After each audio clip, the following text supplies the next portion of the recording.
The fluorescent lights of Moretti's grocery store flickered overhead as Elena Carter stood frozen at the checkout counter. Her hands trembled as she clutched a box of infant formula, the very box she had chosen so carefully 20 minutes earlier.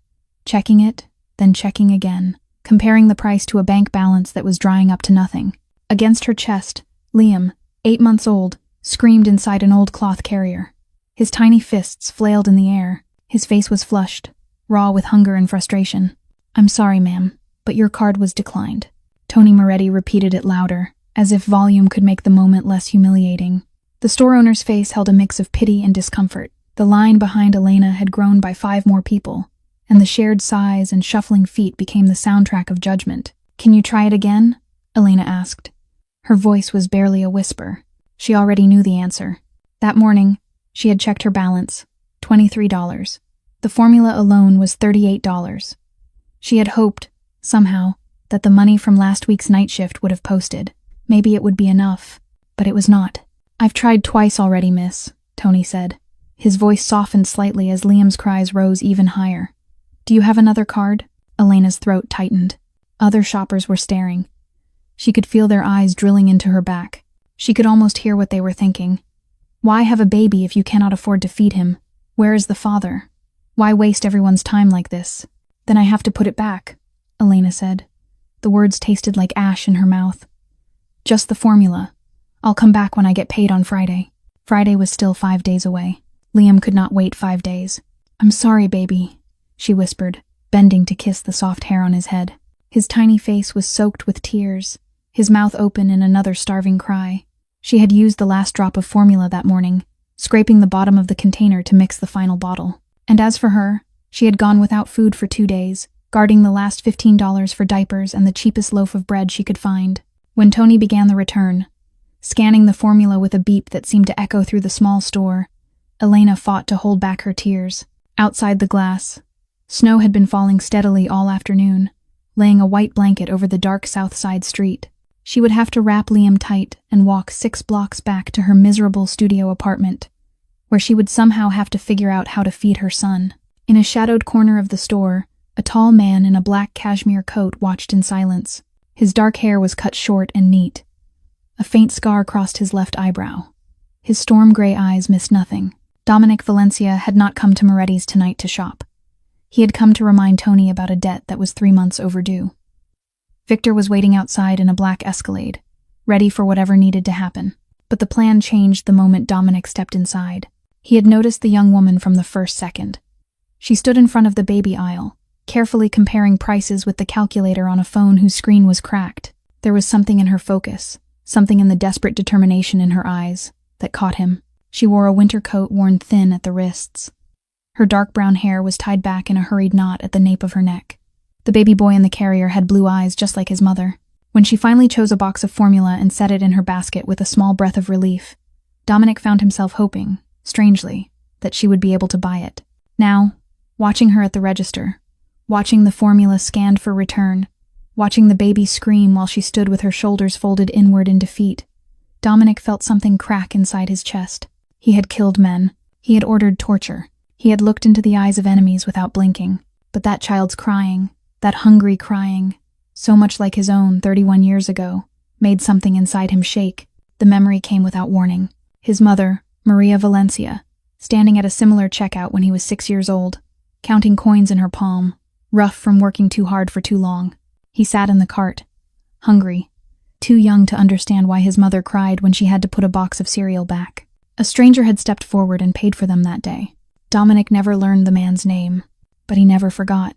That day, he swore that when he grew up, no one around him would go hungry if he could help it. Then he grew up. He became a mafia boss, and he forgot that vow, buried in blood and money, until tonight. "Tony," Dominic said. His voice cut through the noise like a blade.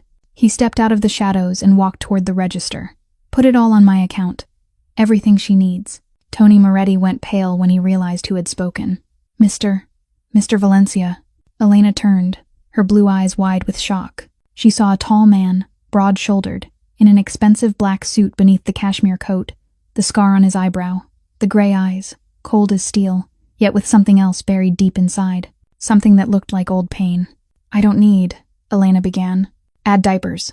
Dominic cut in, not looking at her, his gaze still pinned on Tony. Add more formula. Add food. Anything she and the baby need. Tony nodded quickly, hands shaking as he scanned the formula again. The people in line fell silent, no one daring to breathe too loudly. Elena stared at the stranger, her heart hammering. She had lived long enough on the South Side to recognize power when she saw it.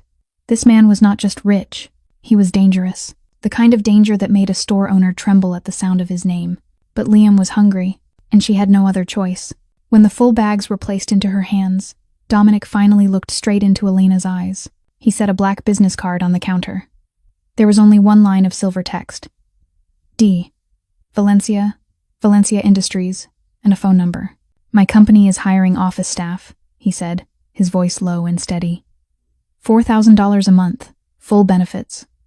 On-site daycare, if you're interested. Then he turned and walked away, disappearing into the white snow outside before Elena could say a single word. She stood there, holding the bags and her son, staring at the black card in her hand. She did not know that the man who had just saved her was the most powerful Mafia boss in Chicago. She did not know that he had killed someone in the back room of this very store 2 weeks earlier.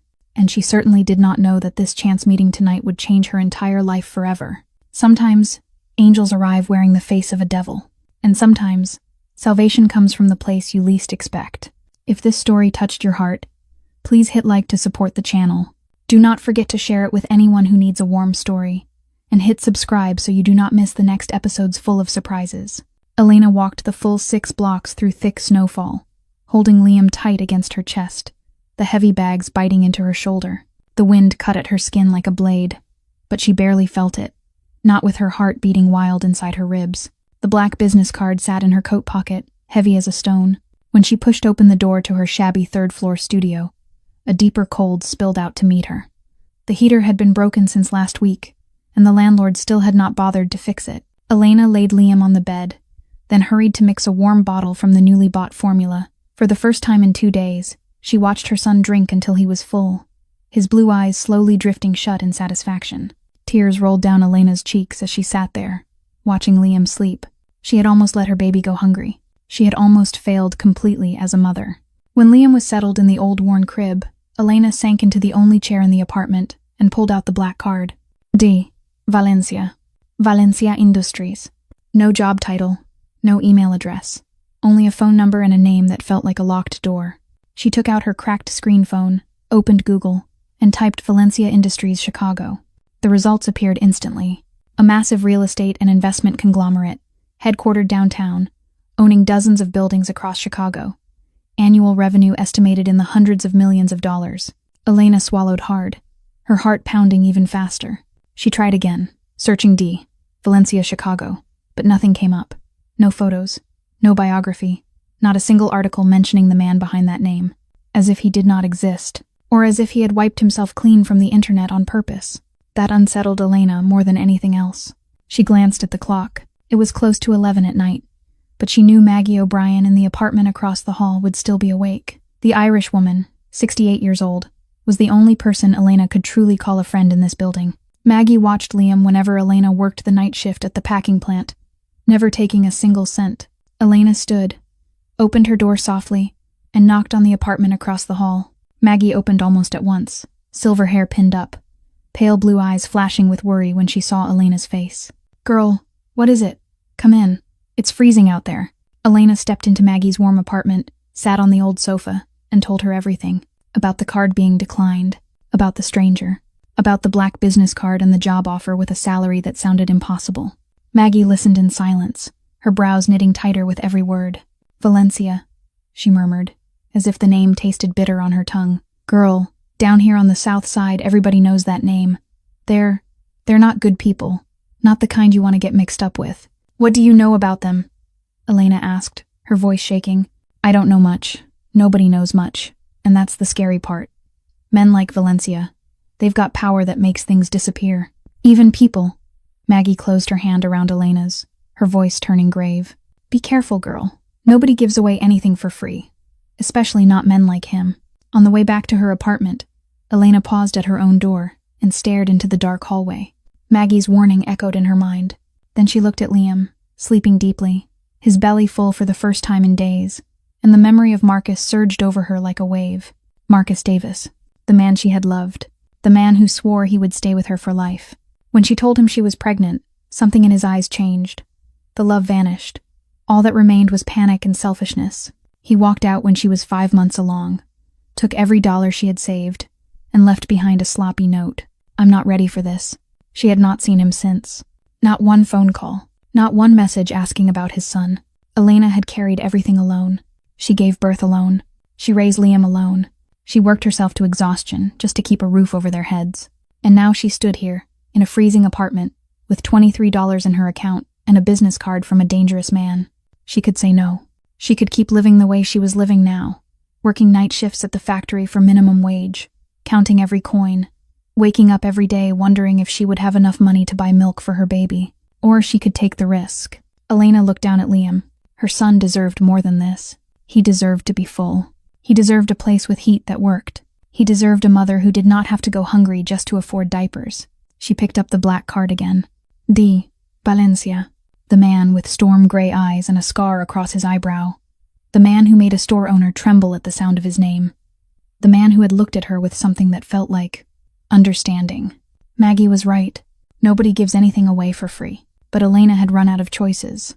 She set the card on the table, lay down beside Liam, and closed her eyes. Tomorrow morning, she would go to Valencia Industries. She would look that man straight in the eye and find out what he really wanted.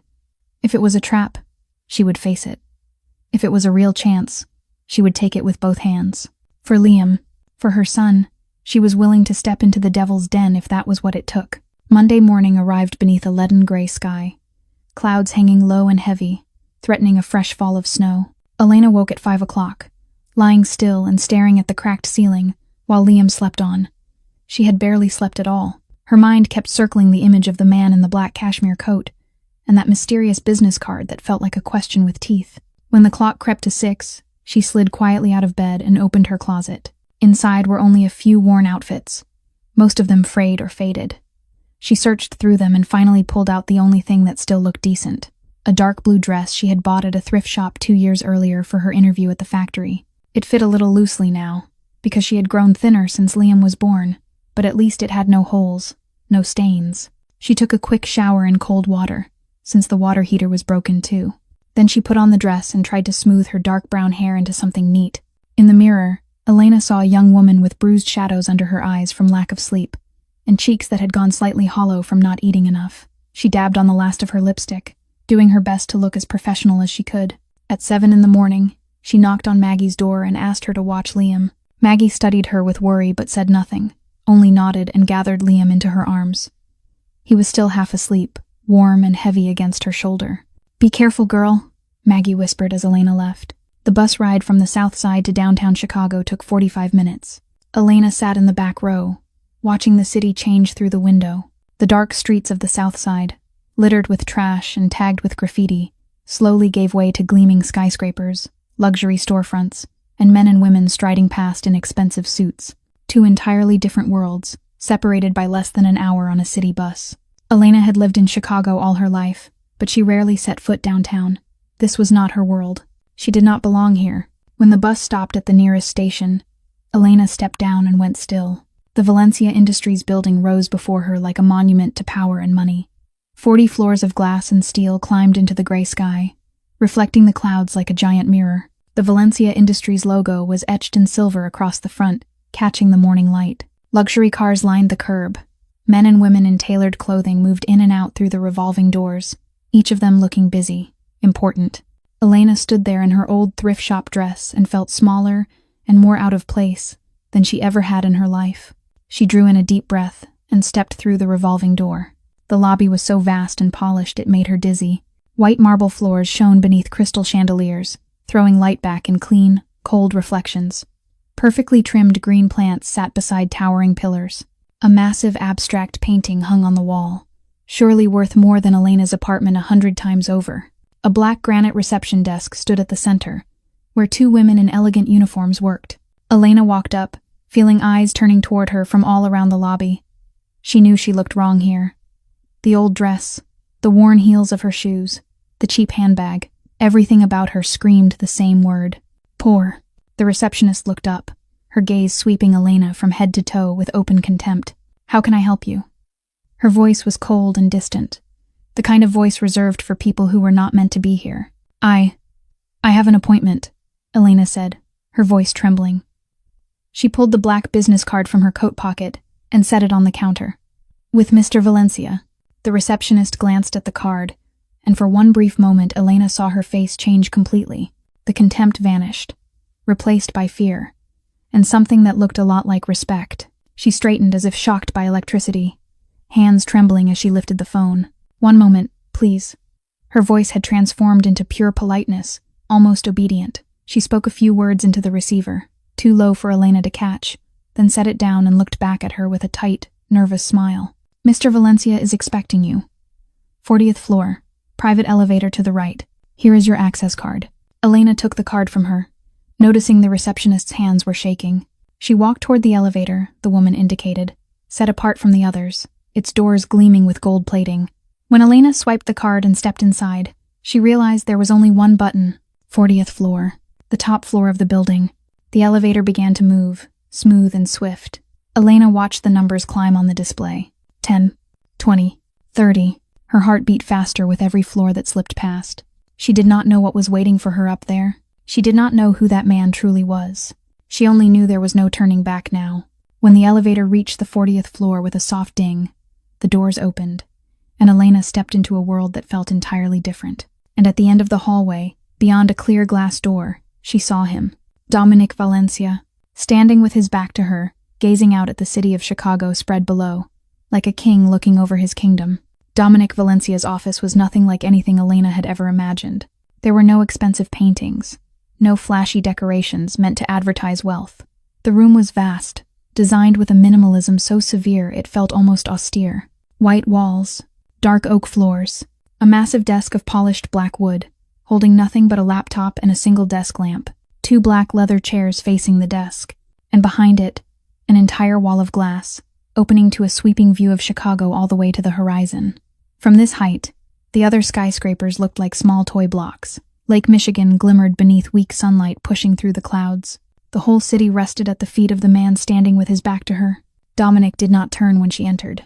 He stood there with his hands in his pockets, relaxed in posture, yet radiating a crushing kind of power that made it hard for Elena to breathe. He wore a perfectly tailored charcoal gray suit, not a wrinkle anywhere, as if it had been molded to his body. In daylight, he looked nothing like the man from that night at Moretti's. More distant, colder, more dangerous. That night, she had seen a fleeting softness in his eyes when he looked at Liam. Now, there was only steel. "Sit." "I don't." His voice was not loud, yet it carried across the room like an order. Not an invitation, not a suggestion. An order. Elena swallowed and moved to one of the black leather chairs, sitting carefully. She felt as if she were stepping into the den of a hunting animal, never knowing when it might strike. Dominic finally turned. His gray eyes swept over her, quick and exact, like an airport security scan. Elena had the sick feeling that he could read everything about her in a single glance. The exhaustion, the anxiety, the desperation she had tried to hide. He said nothing.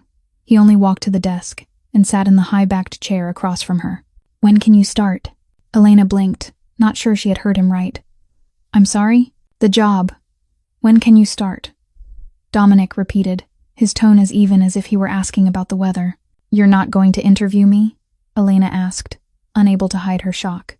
"You don't know anything about me. You don't know what education I have, what experience I have, whether I can even do the work." "I know enough." Dominic leaned forward, elbows on the desk, eyes fixed on her. "I know you went 2 days without eating so you could save money for your baby's formula. I know you walked 6 blocks through the snow instead of calling a taxi because you couldn't afford it. I know you're a single mother working night shifts at a packing plant for wages that aren't enough to live on. And I know you came here today even though you're afraid, even though you don't know who I am, even though every instinct in your body is screaming that this is a mistake." He paused, letting the words sink in. "That's everything I need to know." Heat rushed into Elena's face. He had investigated her. Of course he had. A man with this kind of power did nothing without information. She should have been afraid. She should have stood up and walked out immediately. Instead, she felt a flare of anger ignite in her chest. "Why?" she asked bluntly, her voice harder than she meant it to be. "Why did you help me? What do you want from me?" Dominic looked at her for a long time, his gray eyes unreadable. Then he stood, turned his back to her again, and stared out through the vast glass wall. When he spoke, his voice was lower, more distant, as if he were talking to himself more than to her. My mother's name was Maria. She was an immigrant from Italy, with nothing but her 2 hands and a little boy. She waited tables 12 hours a day, 7 days a week. There were nights she didn't eat, so I could have breakfast. There were months she couldn't pay the electric bill, so I could have school books. Dominic paused, his shoulders tight beneath the expensive fabric of his suit. When I was 6, there was a day she took me to buy groceries. Her card was declined. She had to put a box of cereal back. I cried because I was hungry, and she cried because she couldn't feed me. A stranger stepped forward and paid for us. He didn't leave a name. He didn't ask for anything. He just paid and walked away. He turned to Elena, and for the first time she saw something else in those storm-gray eyes. Not coldness, not danger, pain. An old pain, buried deep. I never found that man to thank him. My mother died of cancer 18 years ago, before I could give her a better life. And Dominic's voice stayed steady, but there was a small fracture in it. That night at Moretti's, I saw my mother in you. I saw myself in that baby. And I remembered a promise I had forgotten a long time ago. He walked to his desk drawer, took out a white envelope, and set it in front of Elena. $3,000 as an advance. You'll be an assistant to the Director of Human Resources, $4,000 a month, full benefits, and free on-site daycare for your son. You can start tomorrow or next week, your choice. If you don't like the job, you can quit anytime. The advance doesn't need to be paid back. He looked at her, his eyes returning to their earlier chill. I don't want anything from you, Elena. No strings, no conditions. This is a real job, and you'll have to do real work to keep it. That's all. Elena stared at the envelope, then lifted her eyes to the man standing in front of her. $3,000, more than she earned in 2 months at the factory. Money that could pay rent, buy formula for Liam, fix the broken heater, buy a new coat that wasn't torn at the wrists. She knew she should refuse. She knew it sounded too good to be true. She knew men like Dominic Valencia did not help anyone without a reason. But then she thought of Liam, of his hungry crying, of the nights she lay awake, terrified of what she would feed him tomorrow. Elena reached out and took the envelope. I'll start tomorrow, she said, her voice steadier than she expected. And Mr. Valencia, I don't know what kind of man you are. I don't know what you do out there. But if this is a trap, if you're using me, I want you to know one thing. She stood, looking him straight in the eye without blinking. I will do anything to protect my son. Anything. Something flashed across Dominic's face. Surprise. Respect. Elena could not tell, but when he spoke, there was the faintest curve at the corner of his mouth, the first smile she had seen on that cold face. I believe you will, he said. I'll see you tomorrow, Elena. Elena's first day at Valencia Industries began at 8 in the morning. She arrived 15 minutes early, Liam in her arms, her heart racing as she stepped through the revolving doors of the 40-story building.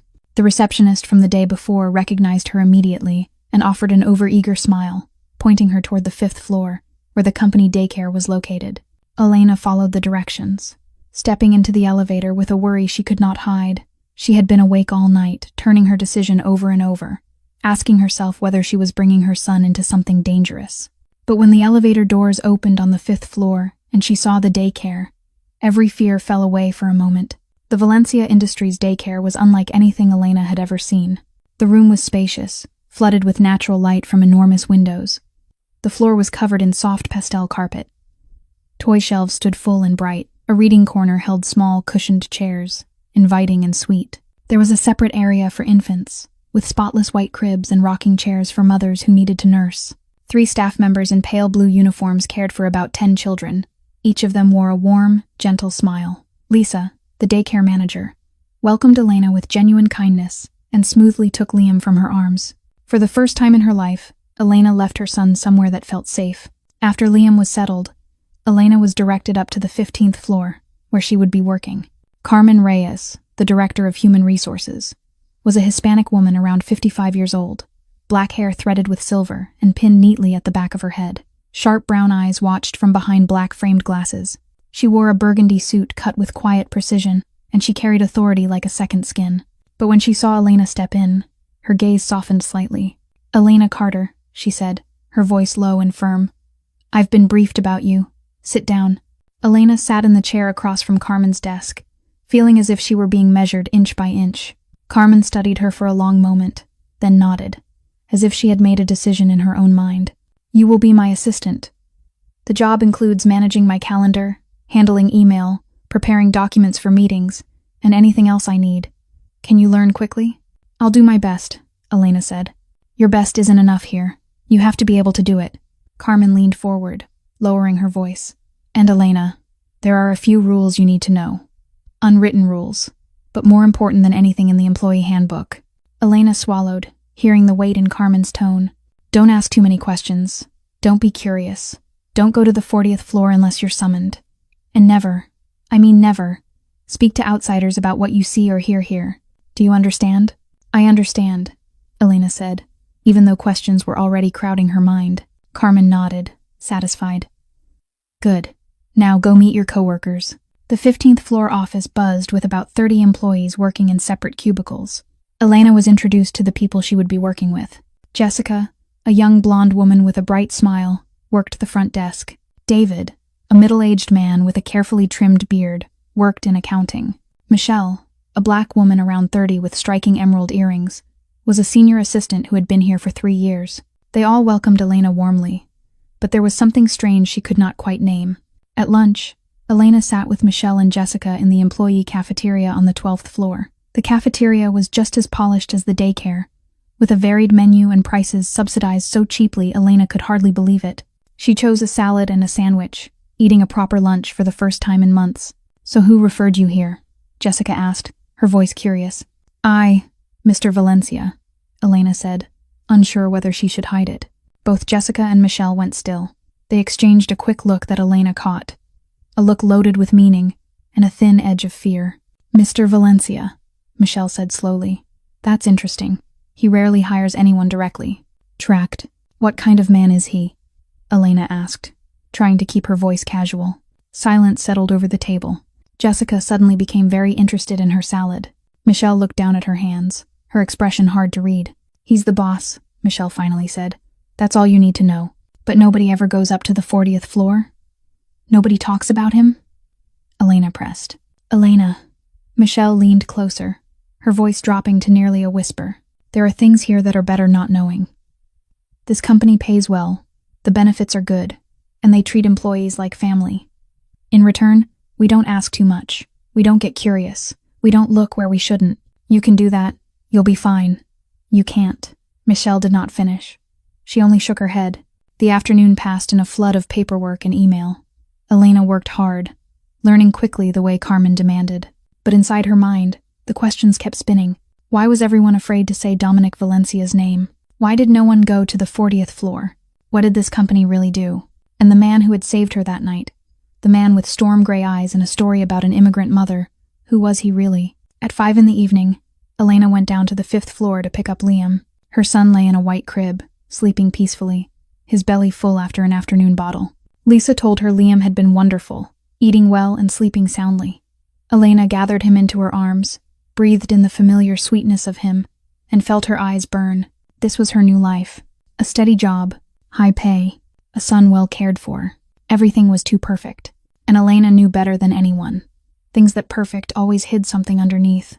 When she stepped out of the building, holding Liam in the late afternoon light, she did not realize storm-gray eyes were watching her from a window on the 40th floor. Dominic Valencia stood there, silent as shadow, watching the woman and child walk until they disappeared around the corner of the street.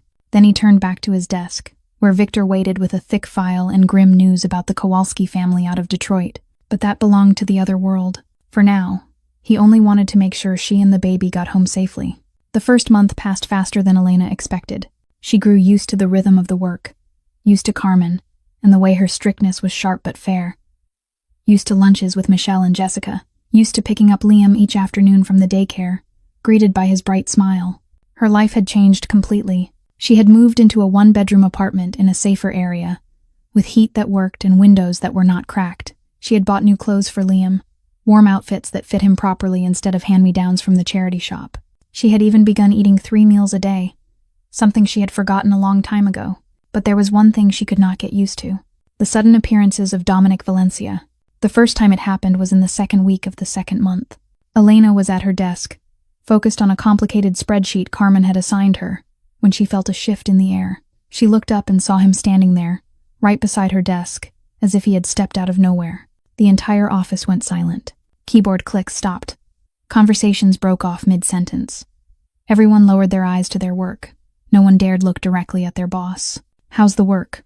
Dominic asked, his voice calm, as if he were asking about the weather. "Good," Elena answered, trying to keep her tone steady even as her heart pounded. "I'm learning how to use the new system." "Good," he nodded. "How is Liam?" "I heard the boy had a runny nose last week." Elena blinked, startled. She had mentioned Liam's sniffles to Lisa at the daycare, but she had not expected that information to reach Dominic. "He's fine now. Just a mild cold. There's a private company doctor on the 3rd floor. Next time the boy isn't feeling well, take him down there. Free for employees and their families."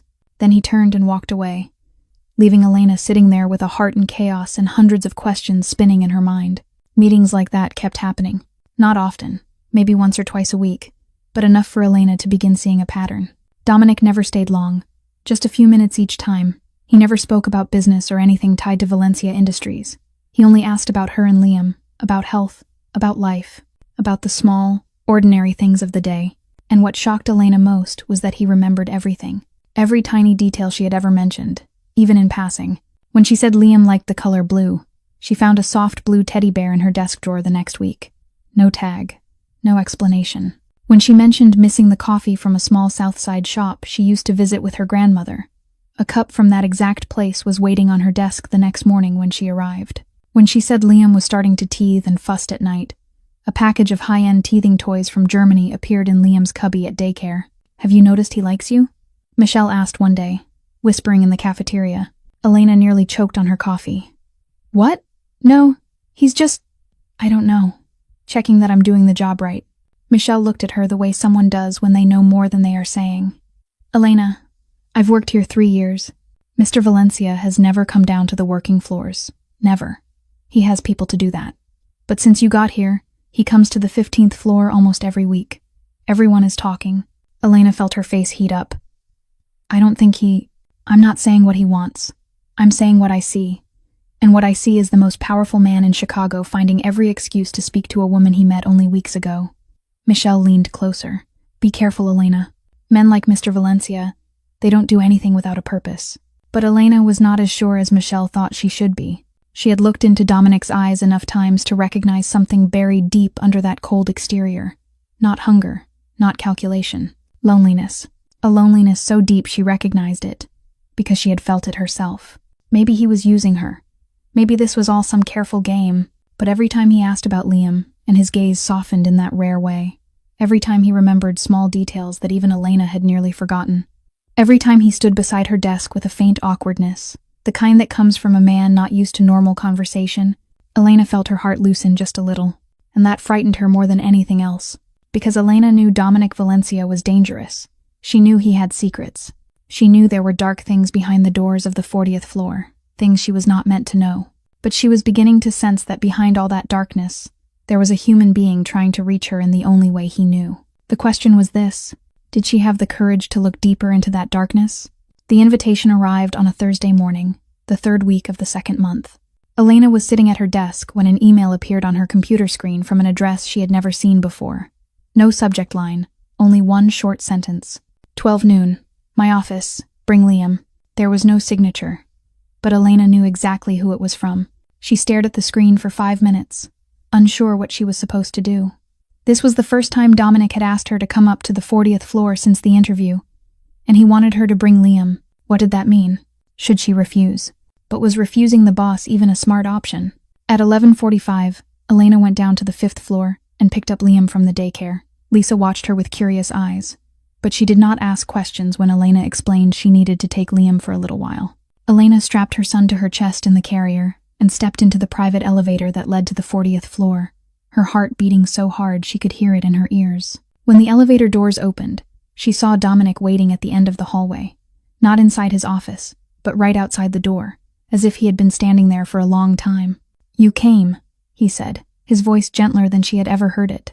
His storm-gray eyes did not look at Elena. They went straight to Liam, and something unreadable passed through his gaze. Thank you for saying yes. Elena did not know what to say. She only nodded and followed him into the office. The room had changed since the last time she was there. A soft cream-colored rug had been laid in one corner. On it were a few children's toys and a blue teddy bear. Elena recognized the bear at once. It was the same one that had appeared in her desk drawer weeks earlier. On a small meeting table near the windows, 2 lunches had been set out, along with a warm bottle of milk and a container of baby food. I didn't know what Liam can eat, Dominic said, looking slightly awkward. I asked Lisa at the daycare, and she suggested a few things. I hope it's right. Elena took in the careful preparation. The bear on the rug, the strained expression of the most powerful man in Chicago, worried about whether he had chosen the right food for an 8-month-old baby. Something inside her chest softened. Perfect, she said quietly. Thank you. Lunch began in an awkward hush. Elena set Liam on the rug, and he crawled straight for the teddy bear and wrapped his arms around it. Dominic sat across from her at the table, but his eyes kept drifting back to Liam, as if he had never watched a child play before. The food was simple Italian, pasta with tomato sauce and garlic bread. Nothing like what Elena had imagined a billionaire would eat. This is what my mother used to make, Dominic explained when he noticed her surprise. She didn't have money for fancy food, but she cooked the best pasta I've ever had. I still have the chef make her recipe every week. You miss your mother, Elena said. It was not a question, it was an observation. Every day. Dominic nodded, his gaze distant. She was the only person who ever looked at me and saw a child, not a tool or a threat. When she died, I lost the only person in this world who truly loved me. The blunt honesty startled Elena. She had not expected Dominic Valencia, the man who made Chicago tremble, to speak so openly about his loneliness. Before she could respond, Liam let out a delighted little sound and began crawling toward Dominic. Elena started to rise and scoop her son up, but Dominic lifted a hand to stop her. Is it all right? He asked, his voice uncertain in a way that did not seem to belong to him. If I hold him, Elena nodded, and she watched Dominic Valencia, the most powerful Mafia boss in Chicago, lift Liam with the care of someone holding fragile crystal. Liam stared at the stranger with wide blue eyes, then reached up and grabbed the scar on Dominic's eyebrow. Instead of flinching, Dominic laughed, a small, awkward sound, a sound so different from the cold man Elena thought she knew. He likes my scar, Dominic said, surprised. Liam likes anything new, Elena replied, unable to stop the smile that rose to her lips. Especially anything he can grab. Lunch went on in a gentler air. Dominic told her about the classic books he loved, about Dostoevsky and Tolstoy, about nights he sat alone in this office reading because he could not sleep. He pointed toward the piano in the corner, the one Elena had never truly noticed, and said he had learned to play when he was small. He told her his mother had worked an extra 6 months just to pay for his lessons, because she believed music would keep him away from the streets. She was right, Dominic said, looking down at Liam, who had begun to drift toward sleep in his arms. Music was the only thing that kept me sane in the hardest years. Could you play something for me? Elena asked, and immediately felt embarrassed by her own boldness. I mean, if you're not busy. Dominic looked at her for a long moment. Then he stood slowly, still holding Liam. He walked to the piano, sat down, and settled Liam on his lap. One arm held the baby close, the other hand lowered to the keys, and then he began to play. It was Chopin, a soft, sorrowful nocturne. The notes flowed like cool water in a summer night. Liam opened his eyes and watched Dominic's fingers move across the keys, completely spellbound.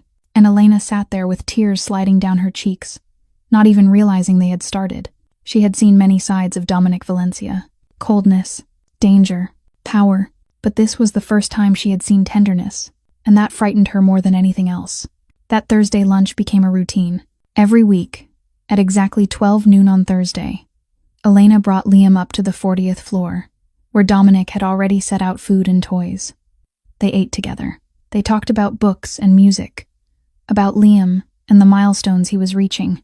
Dominic was still clumsy around children, but he tried, and that effort moved Elena more than perfection ever could. Liam began calling Dominic Doo-Doo, unable to pronounce his name, and every time that lisped little call rang out, Dominic's cold gray eyes lit up in a way Elena had never seen before. She knew she was stepping into dangerous territory.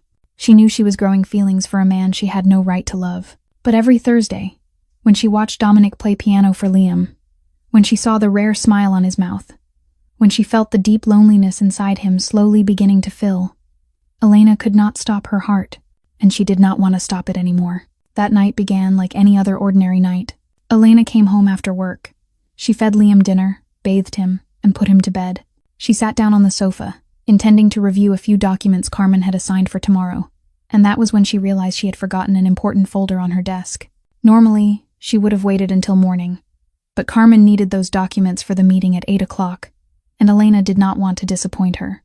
Maggie agreed to watch Liam for a little while, and Elena drove the old car she had been able to buy with her first month's paycheck to the Valencia Industries building. The clock read 11 at night when Elena stepped into the main lobby. The building was almost empty. Only a night security guard sat at the reception desk, dozing.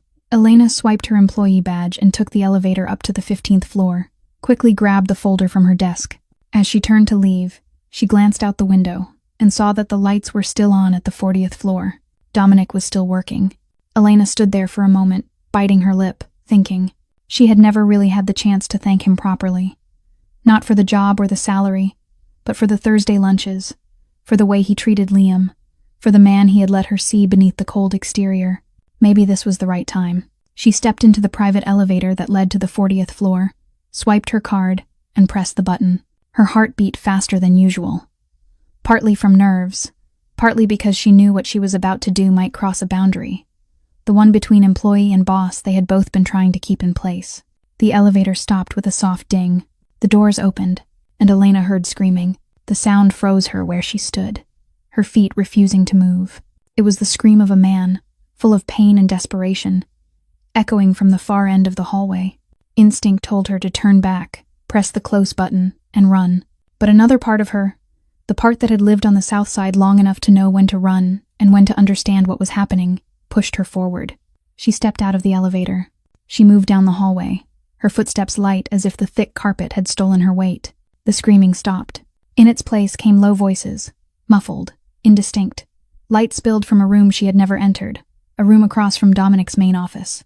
The door was slightly open. Elena knew she should not look. She knew this would change everything, but she could not stop herself. She pressed her eye to the narrow gap and saw hell. The room was bare, empty of furniture except for a metal chair in the center and a sheet of plastic spread across the floor. On that chair, a man was bound tightly, his face twisted by bruises and blood. One eye was swollen shut. His lips were split, blood running down his chin. He was crying, those desperate sobs of someone who knew he was about to die. And standing in front of him was Dominic. He had taken off his suit jacket. The sleeves of his white shirt were rolled up to his elbows. In his hand was a glossy black pistol fitted with a long suppressor. Victor stood beside him, also holding a gun, his face blank. Two other men, Elena did not recognize, stood in the corner, silent as ghosts. "You sold my information to Kowalski," Dominic said, his voice ice cold, nothing like the voice he used with her and Liam at the Thursday lunches. 3 of my men died because of you. 3 families lost a father, a husband, a son. Do you have anything to say? The man on the chair cried harder, trying to speak, but only broken sounds came out. Dominic watched him for a long moment, storm-gray eyes without a trace of mercy. "That's what I thought," he said. Then he raised the gun. Elena wanted to close her eyes, but she could not. She stood there as if hypnotized, watching Dominic Valencia, the man who had played piano for her son, the man who had carefully prepared baby food because he did not know what Liam could eat, squeeze the trigger. The shot was not as loud as she had expected, only a soft puff because of the suppressor. But the result was unmistakable. The man jerked once, then slumped, his head falling to the side, a fresh red bullet hole in the center of his forehead. Elena did not know what sound escaped her. Maybe a sharp breath, maybe a small cry. Whatever it was enough. Dominic turned his head. His gray eyes met her blue eyes through the narrow opening of the door. Time locked in place. Elena saw recognition on Dominic's face. She saw his eyes widen for a brief instant. She saw something like pain flash across his cold features. Then he said one word. Only one. But it was enough to snap her out of her paralysis. "Elena." She ran. Elena ran like she had never run in her life. She hurled herself toward the elevator, pressing the button again and again with shaking hands. The doors opened, and she stumbled inside, hit the lobby button, praying the doors would close faster. She heard footsteps pounding in the hallway behind her. She heard her name being called, but the elevator doors slid shut, and she began to descend. She did not stop when she reached the main lobby. She ran past the sleeping guard, burst through the doors, and fled into the night. She ran 3 blocks before she stopped in a dark alley, pressing her back against cold brick, gasping like she might suffocate. Her hands shook so badly she could not even pull her phone from her pocket. Her mind spun with what she had just witnessed. Dominic. The gun, the soft puff, the bullet hole in the man's forehead, the man who had given her hope when she had nothing, the man who had played Chopin for her son, the man she was beginning to love, had just killed someone in front of her. Elena slid down onto the freezing ground, drew her knees to her chest, and cried. She cried from fear, from disappointment, from the shattered ache in her heart that screamed she had known. She had always known there was something dark behind those storm-gray eyes, but she had chosen not to look, and now she could not unsee it. The only question left was this: what would Dominic Valencia do with her now that she knew the truth? Elena did not sleep all night. She sat on the bed with Liam in her arms, his body heavy with peaceful sleep, while her eyes stayed fixed on the apartment door, and her ears strained for the smallest sound in the hallway. She thought about packing up and running immediately, but running where? Back to the south side with $23 in her pocket like before. And if Dominic Valencia truly wanted to find her, was there any place in this world she could hide from him? She had lived on the south side long enough to know that men like him could find anyone they wanted, so she sat there and waited for the inevitable, her heart thudding, each heavy beat like a countdown to whatever life she had left. At 6 a.m, there was a knock. Not the violent pounding Elena had imagined, just 3 soft taps, almost polite. She laid Liam down on the bed, tucked the blanket around him, and walked to the door on shaking legs. She did not need the peephole to know who stood outside. She opened it. Dominic Valencia was there, alone, without Victor or any bodyguard. He was still wearing last night's clothes. The white shirt was wrinkled, sleeves still rolled up to the elbows. His face carried deep exhaustion, as if he had not slept either. His storm-gray eyes looked at her with something she could not read: pain, worry, and something that felt like fear. "I know you saw," he said, his voice low and worn. Elena gripped the doorknob, forcing her voice to hold steady. "Are you going to kill me?" The bluntness of it made Dominic flinch as if she had slapped him. He stood still for a long moment, looking at her with raw distress, then shook his head slowly. "If I wanted you dead, you would have been dead since last night," he said, soft as breath. "I'm not here to hurt you, Elena. I'm here to explain." "Explain what?"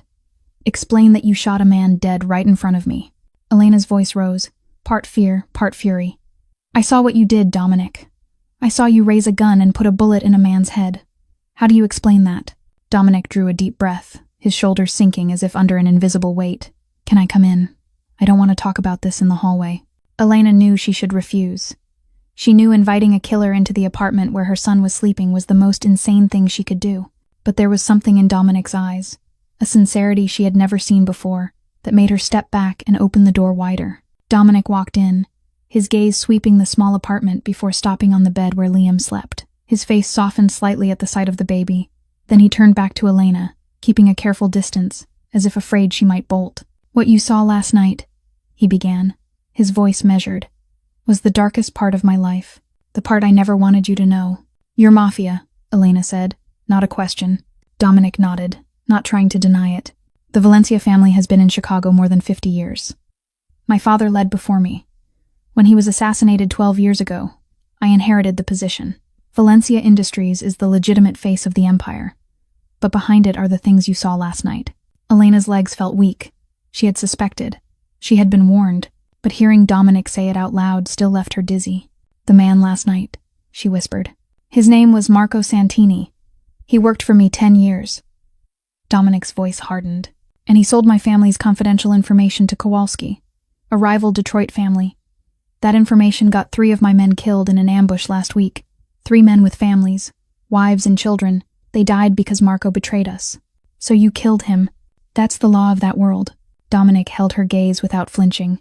"I am not a good man, Elena. I never told you I was. I've done terrible things. I have killed. I have ordered killings. I have looked into an enemy's eyes and not blinked when I pulled the trigger. That's who I am. That's my life." Tears spilled down Elena's cheeks, no matter how hard she tried to hold them back. "Then why are you telling me? Why didn't you kill me to silence me?" Dominic stepped forward, stopping when he was only a single step away. His gray eyes held hers with an intensity that pinned her in place. "Because I can't," he said, his voice shaking for the first time since she had met him. "I thought about it all night. I tried to convince myself you were a threat, that you knew too much, that I had to do what had to be done, but I couldn't. Because you're the first person who's made me feel alive in 18 years. Because Liam is the first child who's ever said my name without fear. Because when I'm with you, I remember who I wanted to be before this world swallowed me. Elena cried, the tears sliding down her face, and she did not even bother wiping them away. She did not know if she was crying from fear, from disappointment, or from the way her heart was breaking as she realized the man she loved was a killer. You can leave, Dominic continued, his voice light as air. Right now, if you want. I won't stop you. I'll give you money, enough for you and Liam to start a new life anywhere you choose. I will make sure no one from my world touches you. You can erase every trace of Valencia from your life and never look back. And if I stay? Elena asked, her voice trembling. Dominic was silent for a long time. His storm-gray eyes held something so fierce it made it hard to breathe. If you stay, he said slowly, I swear to you and Liam that you'll be safe with me. Always. No matter what happens. No matter what this world throws at me. No one will touch you. No one will touch Liam. That is my vow. Elena looked at the man standing in front of her. A killer. A mafia boss. And also the man who had played Chopin for her son. The man who had worried over choosing the right baby food.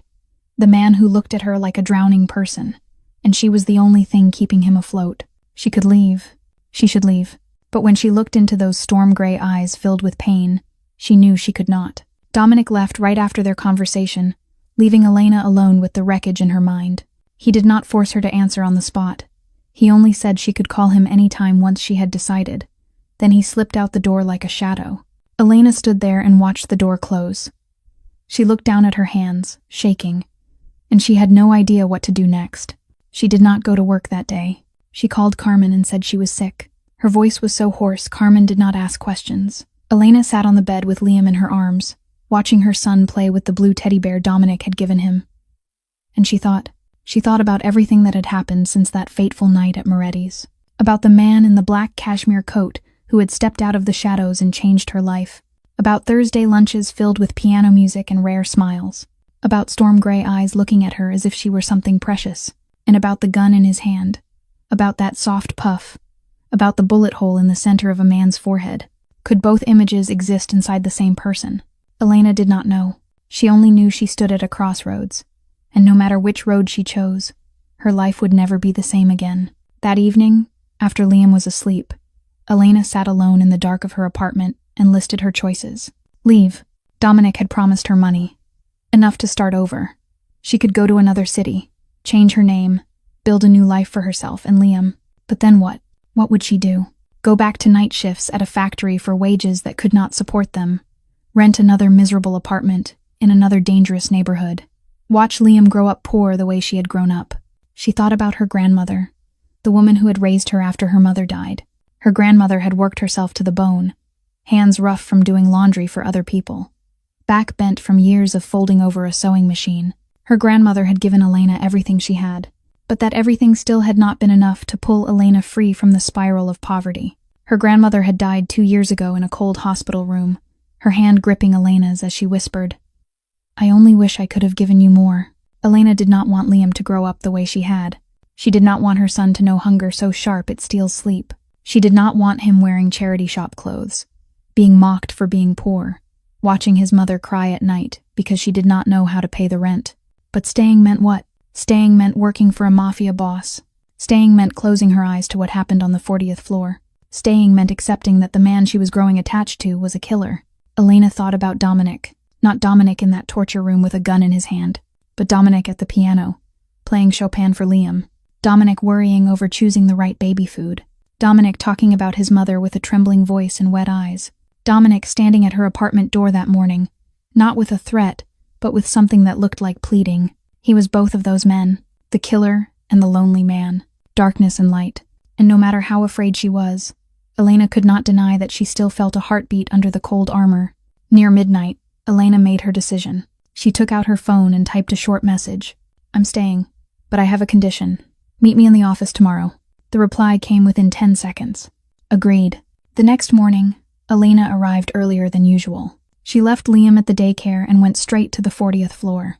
Dominic was waiting in his office, standing by the window the way he had the first time she came up here. When she walked in, he turned and looked at her with worry in his eyes. What's your condition? He asked at once. No circling. No delay. Elena drew a deep breath and met his gaze. I don't want to know anything about that part of you. I don't want to know what you do on the 40th floor after business hours. I don't want to know who your enemies are, who your allies are, who will be the next man sitting in that chair in that room. I will stay. I will work for you. But your dark world and my life have to stay completely separate. Liam can never know. Never. That's my condition. Dominic was silent for a long moment, his gray eyes never leaving her face. Then he nodded, slowly but firmly. Agreed, he said. You will never have to see that part of me again. I promise. And this way, Elena let out a breath, but she knew everything had changed. She no longer saw Dominic as a perfect savior. She saw him as a real human being, with darkness and light, with guilt and pain. She did not know if that was good or bad. She only knew that for the first time, she was seeing Dominic Valencia whole. This Thursday lunch, Dominic said, his voice gentler. You're still coming, aren't you? Elena looked at him, looked into those storm-gray eyes, waiting for her answer as if his life depended on it, and she nodded. I'll be there. A small smile appeared at Dominic's mouth, the first she had seen since that night. Not a bright smile, only the faintest curve at the corner of his lips. But it was enough for Elena to believe that no matter how insane the world was becoming, her decision was the right one. At least, she hoped it was. 2 months after her decision to stay, Elena realized her life had changed in ways she never could have predicted. Not because of the high salary, or the new apartment, or the stability she had never known before, but because Dominic Valencia was slowly becoming an inseparable part of her daily life. And Liam's Thursday lunch still continued like an unbreakable ritual. Every week, exactly at 12 noon, Elena brought Liam up to the 40th floor, where Dominic had already prepared food and toys. But now, those lunches no longer felt stiff the way they had at first. They talked more easily, they laughed more, and Elena began to see a different Dominic. A Dominic that perhaps no one else in this world ever got to see. He was less cold when he was with her. His storm-gray eyes no longer looked like steel. They softened. They warmed. He began telling her stories from his childhood. About days his mother took him to free movies at the community theater. About the first time he played piano on the old battered instrument at the local church. He also began asking about her. About the grandmother who raised her. About the dreams she once had before life became too hard to dream. I used to want to be a teacher, Elena told him during one lunch. To teach children in poor neighborhoods like the one I grew up in. I think if someone had given me a chance, my life could have turned out differently. Dominic looked at her with something deep in his gaze. It's never too late, he said. If you still want it, I can arrange for you to go back to school. Elena shook her head and smiled. Maybe one day. Right now, I just want to focus on Liam. Liam, her son, had become the bridge between them. He was nearly a year old now, babbling his first words, learning to take wobbly little steps. He called Elena Mama, and he called Dominic Dudu, unable to pronounce his name. Every time that lisped little call sounded out, Dominic's gray eyes lit up in a way Elena could not describe, as if the boy were giving him a gift more valuable than anything in the world. Victor, Dominic's right hand, said to Elena once, in one of the rare moments they spoke. I've been with him 20 years. I've never seen him like this. You and the kid changed him. Elena did not know how she had changed Dominic. She only knew she was changing too. The walls she had built around her heart after Marcus left were slowly crumbling. She began to look forward to Thursday lunch, to the sound of piano in that office, to the way Dominic's eyes searched for her the moment he stepped into the room. Then, one Tuesday afternoon, everything changed. Elena was sitting at her desk when her phone rang. Daycare. Her heart clenched as she heard Lisa's panicked voice on the other end. Elena, Liam fell. He hit his head on the corner of a table. His forehead is bleeding pretty badly. We're taking him down to medical. Elena barely remembered how she ran. She only knew that when she reached the medical office on the 3rd floor, Liam was sobbing in the doctor's arms, blood spilling from a cut on his forehead. Elena rushed forward and gathered her son to her chest, tears streaming down her face, her heart pounding out of control at the sight of his small, bloodied face. The cut isn't deep, the doctor tried to reassure her. He'll just need a few stitches and he'll be fine. But Elena did not hear him. All she heard was Liam's crying. All she saw was blood on her baby's forehead. All she felt was the terror of a mother when her child is hurt. Then the medical office door flew open. Dominic rushed in. His suit was rumpled. His tie was loose. His hair was damp with sweat, like he had sprinted down from the 40th floor instead of taking the elevator. His storm-gray eyes swept the room until they found Elena and Liam. How is he? Dominic demanded, breathing hard. Mr. Valencia, the doctor said, clearly stunned by the owner's presence. You're in the middle of a board meeting with Nakamura Industries. They flew in from Tokyo to sign a $200 million deal. Dominic did not look at the doctor. He moved straight to Elena and Liam, his gaze locked only on the sobbing child. I know, he said. Victor is handling them for me. Now let me hold him. Elena, too shaken to argue, let Dominic gently take Liam from her arms. And what happened next stole her breath. Dominic held Liam against his chest, one hand supporting the boy's back, the other stroking his soft hair. Then he began to sing, low and steady, a lullaby in Italian. Elena did not understand the words, but she felt the tenderness in every note. Liam, as if under a spell, slowly stopped crying and lifted his wet blue eyes to Dominic's face. Do, the baby whispered, raising his tiny hand to touch the scar on Dominic's eyebrow. I'm here, Dominic whispered back. I'm here, my son. It's all right. Do is here. Endertannel. Elena stood there watching the most powerful man in Chicago hold her child and sing an Italian lullaby, and she felt her heart break, then knit itself back together in a new shape. She remembered what Michelle had told her months earlier, that Dominic Valencia never dropped anything to come down to the working floors. But he had walked out of a $200 million meeting to run here when he heard Liam was hurt. And in that moment, with late afternoon sunlight slipping through the medical office window and falling across the two of them, Dominic and Liam, Elena knew. She loved him. She loved a mafia boss, a killer, a man with a blood-soaked past and an uncertain future. But she also loved the man singing to her son with the song his mother once sang to him. The man who set the whole world aside to come running when Liam needed him. She loved both of those men. And that, perhaps, was the most frightening thing Elena Carter had ever faced in her life. 6 months after stepping into Dominic Valencia's world, Elena had started to believe her life had finally settled. She had a good job, a safe apartment, a healthy son who was growing a little more every day. She had Thursday lunches with the man she loved. Even though she had never spoken the words out loud, she had learned how not to think about Dominic's dark side, how not to think about what happened on the 40th floor after business hours, how not to think about blood and guns and death. She had built a wall inside her mind, a wall that separated her ordinary life from the underworld Dominic belonged to. But on a Friday afternoon near the end of December, that wall collapsed. Elena and Liam came home later than usual because she had stopped to do Christmas shopping. Liam was almost 14 months old now, walking steadily, babbling little short sentences. He clutched a stuffed reindeer Elena had just bought, giggling as she carried him up the stairs to their apartment. But when Elena reached her door, she went still. The apartment door was slightly open.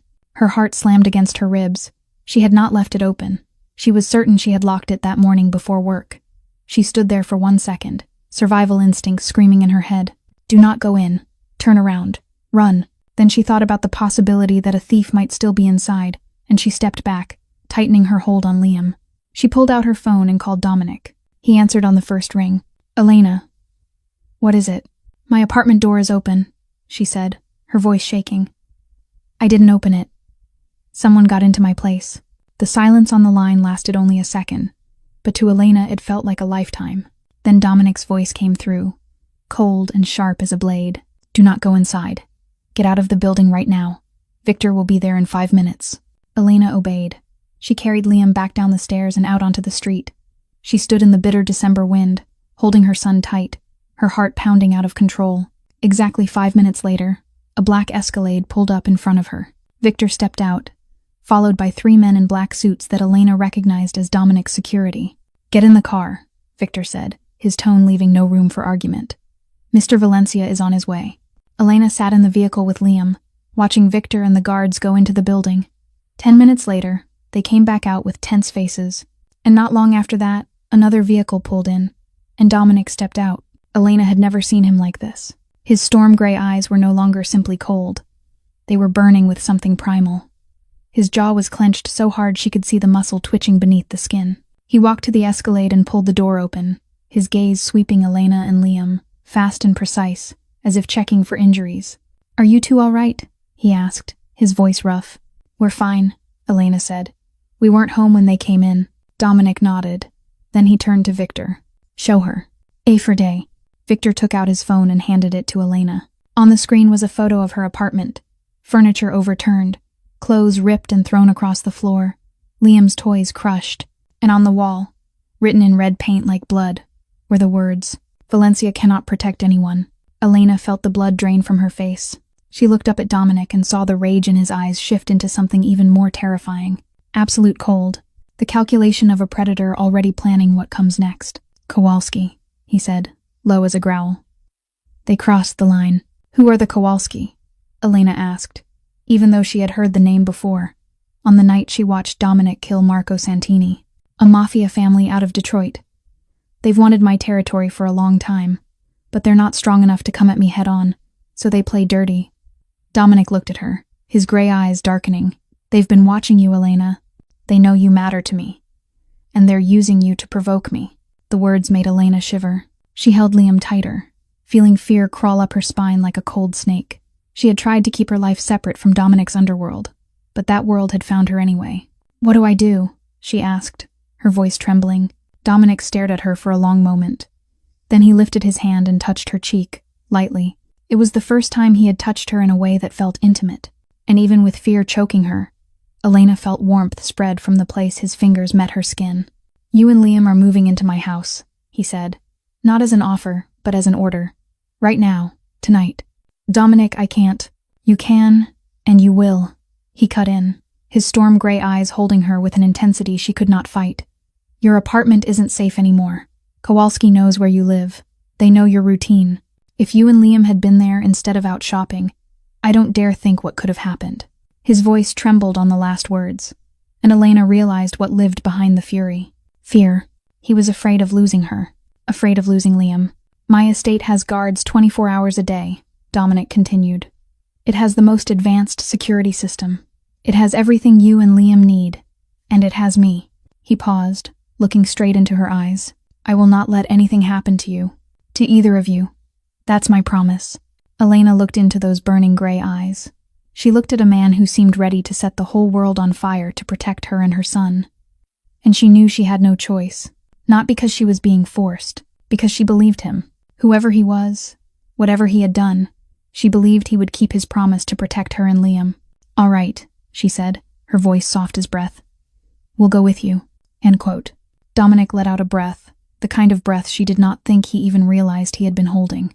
Then he turned to Victor, and when he spoke, his voice had returned to steel. "Call every captain to the estate. Tonight we meet. Kowalski wants war. They'll get war." And in that moment, staring into the hellfire in Dominic Valencia's gray eyes, Elena understood why all of Chicago trembled at the sound of his name. She had seen the gentleman who played piano and sang lullabies to Liam, but now she was seeing the real monster. And that monster was waking up because someone had dared to threaten the people he loved. Dominic Valencia's estate sat in the Gold Coast, one of the wealthiest areas in Chicago. When the black Escalade carrying Elena and Liam rolled through a 10-foot iron gate, with security cameras mounted at every corner, Elena felt as if she were stepping into an entirely different world. A white stone drive curved through a vast garden trimmed to perfection. Bare maple trees in winter formed a natural barrier, shielding the property from outside eyes. And at the end of the drive, the mansion appeared like a small palace. The house was built in a neoclassical style, with towering white stone columns across the front, floor-to-ceiling windows, and a wide balcony that faced Lake Michigan in the distance. Elena counted at least 15 windows on the front alone, and she knew that was only a portion of the massive structure. Everywhere, she caught glimpses of guards. Men in black suits posted at the gate, in the corners of the grounds, on the steps at the main entrance. Victor led her and Liam inside. The entry hall was immense, the ceiling soaring high overhead. A huge crystal chandelier hung in the center, and polished white marble floors reflected the light like water. A double staircase curved upward to the second level, and at the far end of the hall, Elena saw a glossy black grand piano positioned beside a window that looked out onto the garden. The piano looked lonely in the vast room, like a friend waiting for someone to come sit down and play. "Miss Carter." Elena turned and saw an older woman approaching. She looked to be around 60 years old. Silver hair pinned neatly back, a face lined with age, but brown eyes still bright and warm. She wore a simple black dress with a white apron, professional but approachable. "I'm Maria," she said, her voice carrying a faint Italian lilt. "The housekeeper here. Mr. Valencia asked me to prepare rooms for you and the little one." "Thank you," Elena said, feeling small and overwhelmed by the luxury surrounding her. Maria guided her down a long hallway, lined with paintings, to the guest wing on the east side of the estate. It was separate from the main part of the house, yet connected by a small staircase. Elena and Liam's room was on the second floor. It was spacious, with a double bed, a brand new baby crib beside the window, and a private bathroom with a tub large enough for 3 people to sit comfortably. "If you need anything, press this button," Maria said, pointing to a small device on the wall. "Either I or one of the staff will come right away. The kitchen is open, 24 hours a day. You can request any meal you want." Elena nodded and laid Liam in the new crib. He had nodded off during the drive, exhausted after a day filled with shock. She watched her son sleep, then turned to Maria with the question that had haunted her for months. "Have you known Mr. Valencia a long time?" Maria smiled, the kind of smile that belongs to memory. "Since he was a child. I worked for his mother, Maria Valencia. She was named Maria too. Maybe that's why we became close." Maria sat in the chair by the window, her gaze drifting into the past. "He was the best-behaved child I ever met. Never cried, never complained, even though life was hard back then." "How hard?" Elena asked, sitting on the edge of the bed. "His mother worked 3 jobs at once, waiting tables in the morning, cleaning offices in the afternoon, then sewing at home late into the night. She barely slept. Dominic was only 6 or 7, but he took care of himself. He cooked for himself. He did his own laundry. Because he didn't want his mother to worry about anything more." Maria let out a slow breath. "I remember a time he was bullied at school because his clothes were old and torn. He didn't tell his mother. He didn't cry. He just came home and studied like always. I only found out because I happened to see bruises on his arm." Elena felt her heart tighten. She pictured a small Dominic, lonely and poor, trying to make himself invisible so he would not become a burden to his mother. "Then his father appeared," Maria continued, her voice dropping. "He was the head of the Valencia family, a powerful, ruthless man. He never acknowledged Dominic while Dominic's mother was alive. But when she died of cancer, he suddenly remembered he had a son." Bitterness edged Maria's voice. "He brought Dominic home and trained him as his heir. And the gentle, obedient boy from before slowly became the man you see today."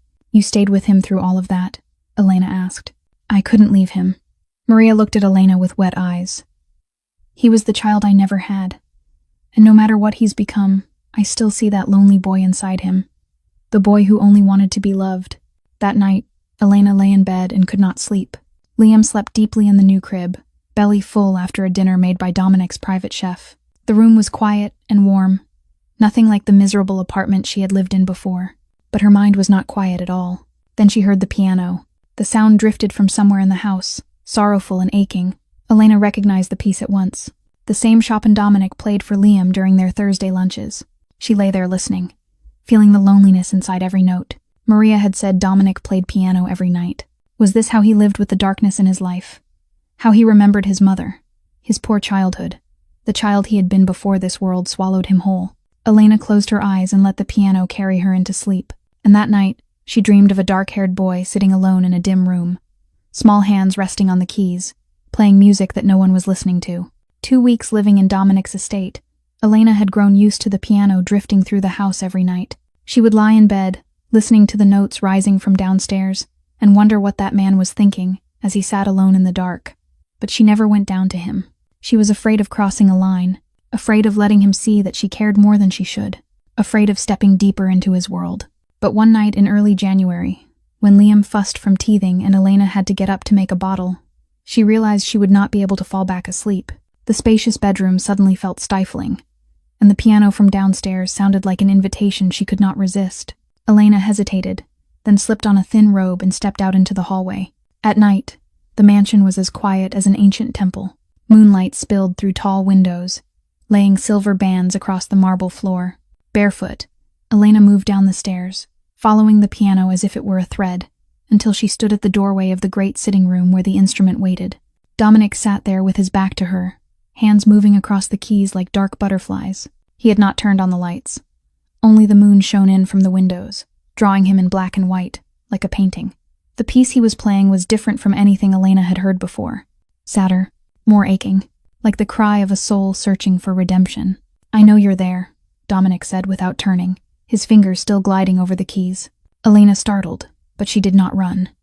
She stepped into the room, walked to the sofa near the piano, and sat down. "I can't sleep. Neither can I."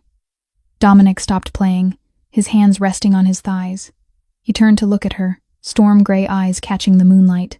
"How is Liam?" "Teething," He cried for a while, then went back to sleep. Elena looked at the piano. What was that piece? I've never heard it. It doesn't have a name. I wrote it. Dominic turned his gaze back to the keys, his voice lowering. I wrote it the night my mother died, 18 years ago. Elena fell silent, not knowing what to say. She remembered what Maria had told her about Dominic's mother, the woman who worked 3 jobs to raise her son, the lung cancer that took her away. But hearing Dominic speak of it himself was something else entirely. She died in the winter, Dominic continued, as if he were speaking more to himself than to her. Late-stage lung cancer. She hid it from me for 2 years because she didn't want me to worry. When I found out, it was already too late. He paused, drawing in a slow breath. I was 19. I sat beside her bed through the last night, holding her hand, promising her I would be all right, that she didn't need to worry about me anymore, that I would live a good life. Hazarded. Did you keep that promise? Elena asked softly. Dominic gave a bitter laugh. I don't know. I'm rich, powerful. I have everything my mother ever dreamed for me. His eyes lifted to Elena, storm gray filled with a kind of pain she had never seen before. But I don't think she would be proud of how I got those things. My father appeared after she died, Dominic went on. He never acknowledged me while she was alive, but suddenly he wanted me, wanted to train me as his heir. And I, a boy who had just lost his mother, lonely and angry at the world, I agreed. Do you regret it? Elena asked. Every day. Dominic let out a long breath. But then I look at what I've built, at the people who depend on me, and I know I can't go back. This world doesn't let anyone go back. Once you step in, the only path is forward. He paused, studying her with quiet curiosity. And you? Have you ever regretted anything? Elena thought about it for a long time. Then she began to speak, saying words she had never said to anyone. I regret trusting Marcus, she said, her voice trembling slightly. He was the first person who made me feel like I mattered after my grandmother died. She was the one who raised me, the only person who loved me through my childhood. When she died 2 years ago, I was like a boat without an anchor. Marcus showed up and I clung to him like a drowning person clings to a life raft. She swallowed. I didn't see the warning signs. I didn't see the selfishness in his eyes. I only saw what I wanted to see. He left you when you were pregnant, Dominic said, something hard entering his voice. 5th month. He said he wasn't ready to be a father. Elena's laugh was bitter. And he took all my savings when he went. $2,300. Everything I had in the world. Her eyes burned. I gave birth to Liam alone. I raised him alone. And every day I wonder if I'm good enough to be his mother. You are the best mother I've ever met, Dominic said, his voice firm. Elena looked at him, startled by the raw sincerity. How do you know? Because I see the way you look at Liam, the same way my mother looked at me. Dominic reached out, hesitated for a second, then placed his hand over Elena's.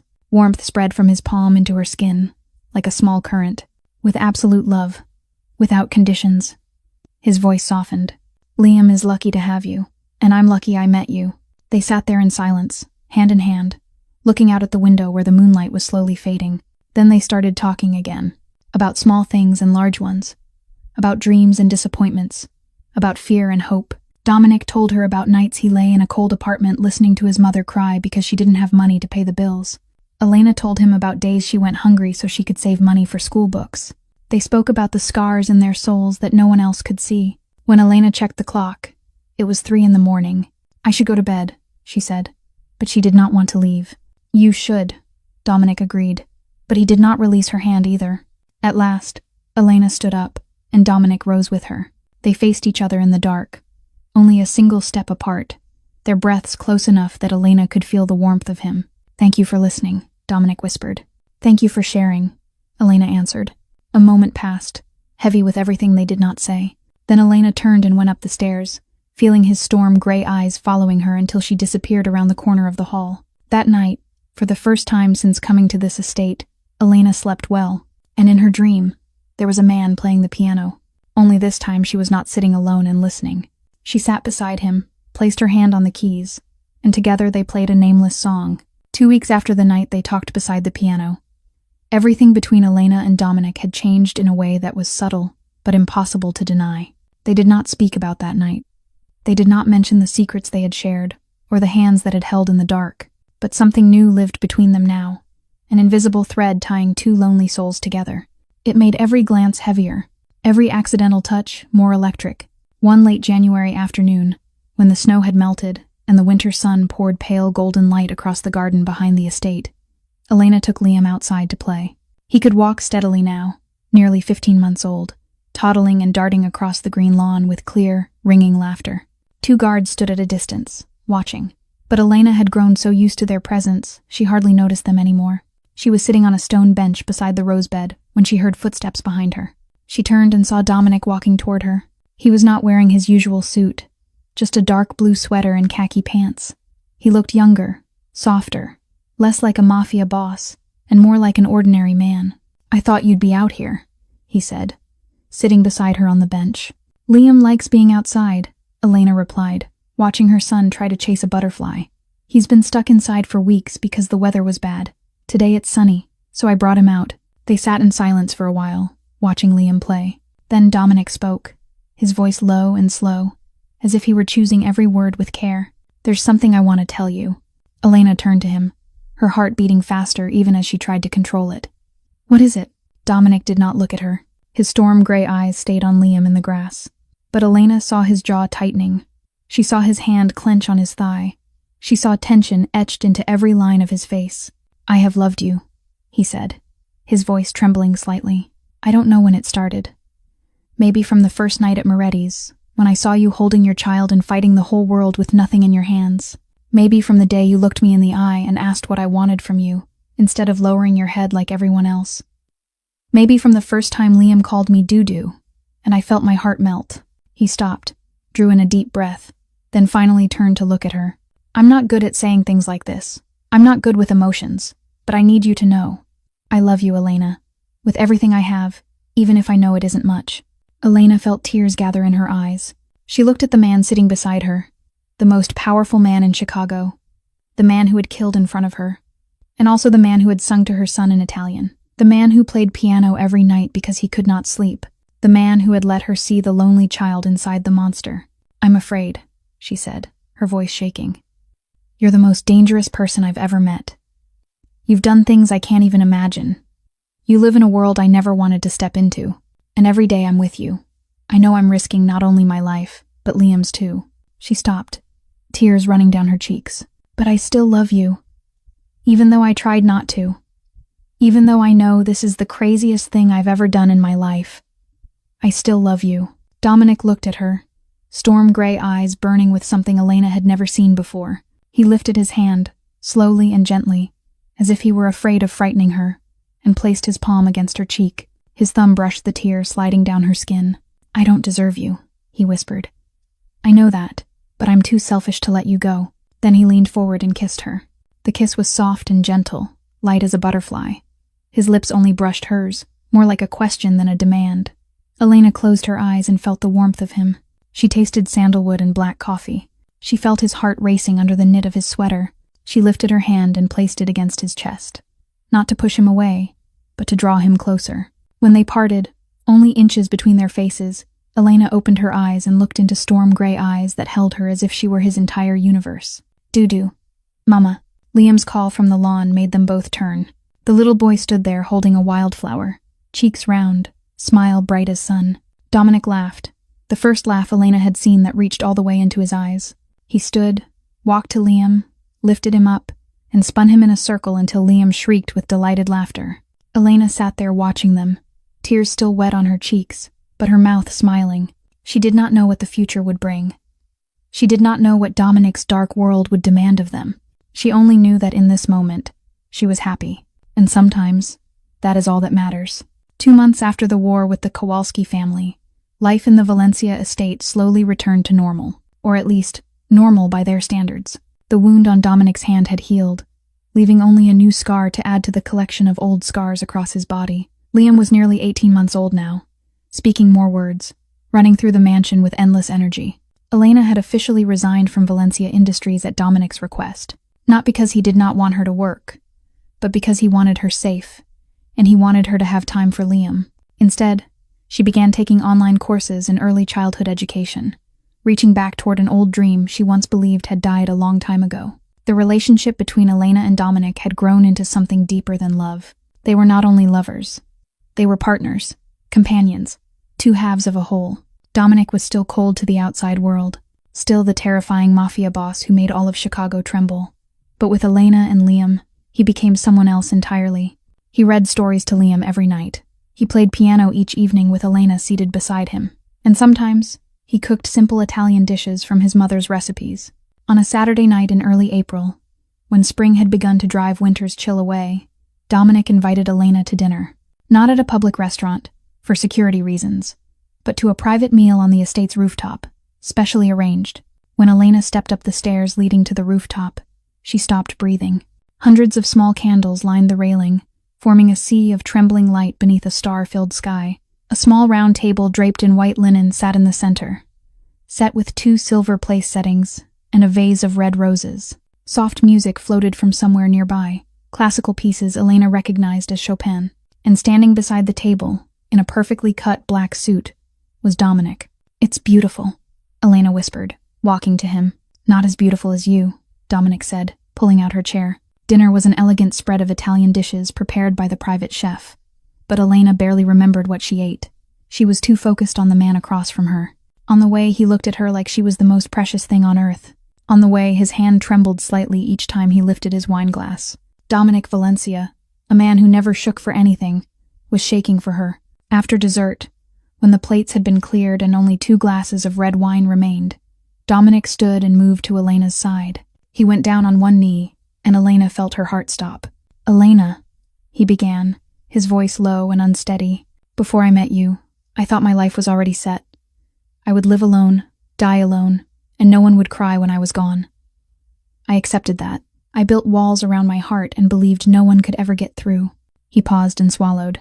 "Then you appeared, with blue eyes that looked straight at me without fear, with Liam in your arms and the whole world against you, and you still refused to break. You shattered every wall I built. You showed me who I could be if I had someone worth living for." He pulled a small black velvet box from his jacket pocket and opened it. Inside was a diamond ring, simple but elegant, perfect for Elena. "Are you afraid?" he asked. Storm gray eyes locked on hers. "To become my wife. To tie your life to a man like me." Tears spilled from Elena's eyes, and she did not wipe them away. She looked at the man kneeling in front of her, the man who had pulled her back from the edge of desperation, the man who had given her and Liam a home, the man who loved her son as if he were his own. "I'm afraid," she admitted. "I'm afraid every day. Afraid of your world. Afraid of the danger that lurks. Afraid that one day you won't come back." She reached out and touched his cheek, feeling the ridge of scar beneath her fingers. "But I'm more afraid of living without you. More afraid of Liam growing up without you beside him. More afraid of losing the only man who has ever truly seen me. I want Liam to be my legitimate son," Dominic said, his voice firm.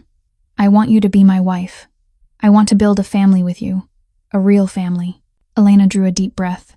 There was one thing she needed to make clear before she gave him her answer. "I have one condition." "Anything," Dominic said immediately. "Liam." Elena met his gaze. "When he grows up, he cannot know about that part of you. He cannot know about the Mafia, about what you do, about the underworld. He must have a normal childhood, normal school. He must grow up believing his father is a successful businessman, not a boss." She paused, her voice steady even as her eyes glistened. "If one day he is grown and wants the truth, that will be his decision.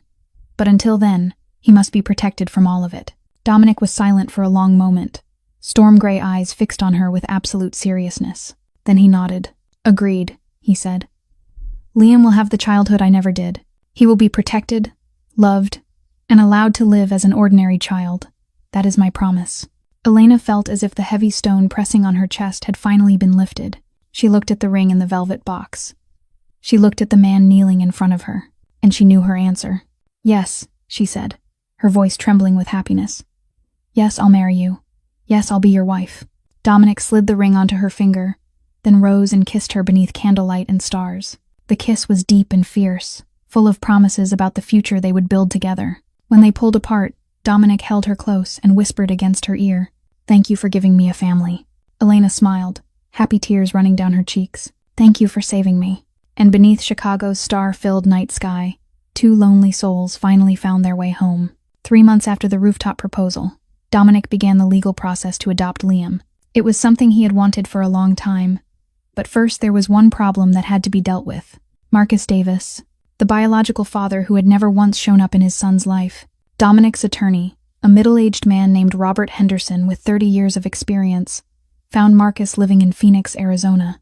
He worked at a used car lot, lived in a small apartment with another woman, and had clearly built a brand new life with no trace of Elena or Liam in it. When Robert contacted him about signing away his parental rights, Marcus did not want to meet at first. He thought it was some kind of scheme by Elena to get child support. But when Robert mentioned $50,000 in exchange for signing the papers, Marcus's attitude changed completely. He agreed immediately. He did not ask how Liam was doing. He did not ask why Elena needed his signature. He did not ask who would be adopting his son. He only asked when he would get the money. Elena knew this was how it would go. She had prepared herself for Marcus to say yes for money. But when Robert called to tell her Marcus had signed and was waiting for the transfer, it still felt like a fist to the chest. $50,000. That was her son's worth in the eyes of the man who once told her he loved her. The man who promised he would stay for life. The man who placed his hand on her belly and felt Liam kick for the first time. $50,000 to forget the child he helped create. To erase every responsibility. To live as if Liam had never existed. That night, Elena sat alone in the living room, watching Liam sleep through the baby monitor camera feed. She did not cry, but an ache burned low in her chest. An ache for her son, for the child who would grow up and one day might ask about his biological father. Dominic found her there when he returned from a late meeting. He sat beside her without speaking, only placing a hand on her back and waiting. He took the money, Elena finally said, her voice raw. He didn't ask one question about Liam. Didn't ask if he's healthy, if he's happy, if he needs anything. He only asked when the money would hit his account. He doesn't deserve him, Dominic said, his tone hard. I know. Elena turned to him, blue eyes full of pain. But knowing that doesn't make it hurt less. My son isn't worth more than $50,000 to his own father. He'll grow up and one day he'll know that. He'll know his biological father sold him like he was a used car. No, Dominic said, taking her hand. Liam will grow up knowing he has a father who loves him without conditions.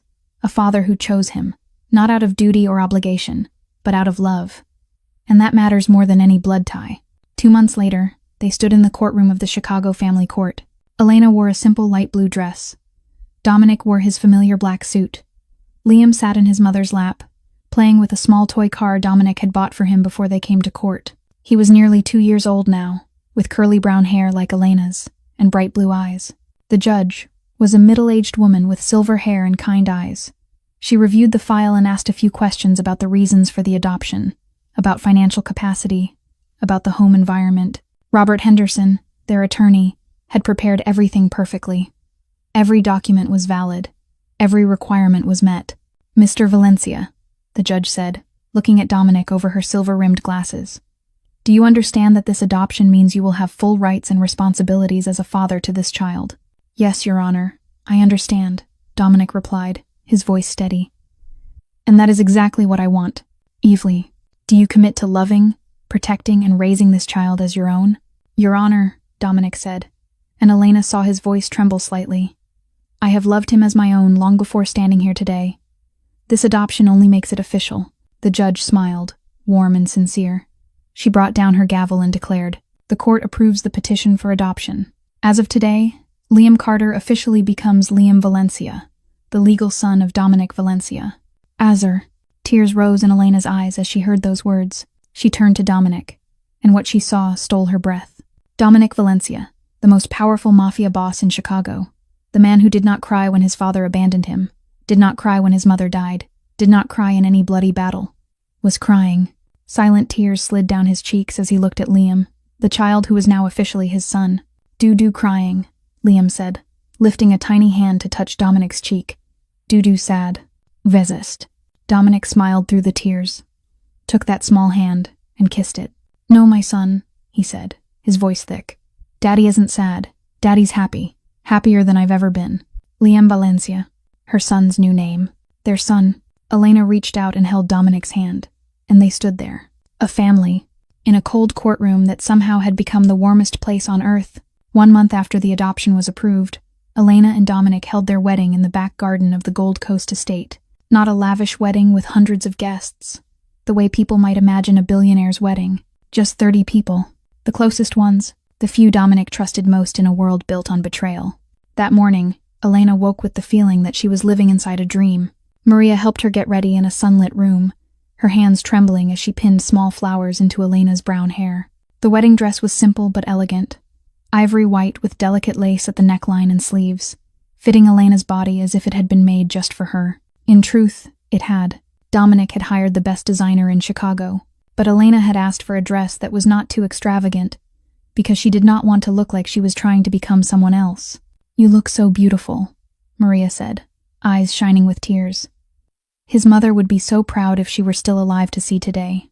Elena hugged the woman who had become like a mother to her over these months. "Thank you," she whispered, "for everything." Liam, nearly 2 years old and adorable in a tiny dark blue suit, had been given the job of ring bearer. He did not truly understand what he was doing, but he was thrilled to hold the small pillow with 2 wedding rings tied on top. Maggie, the old neighbor from the south side whom Elena had invited, helped keep Liam under control before the ceremony began. The back garden had been transformed into a small paradise. White chairs lined up in 2 neat rows. A path covered in white rose petals led to a flower arch where Dominic waited. Late afternoon sunlight filtered through the trees, throwing golden ribbons of light that danced across the grass. Classical music drifted softly from a 4-piece band standing in the corner of the garden.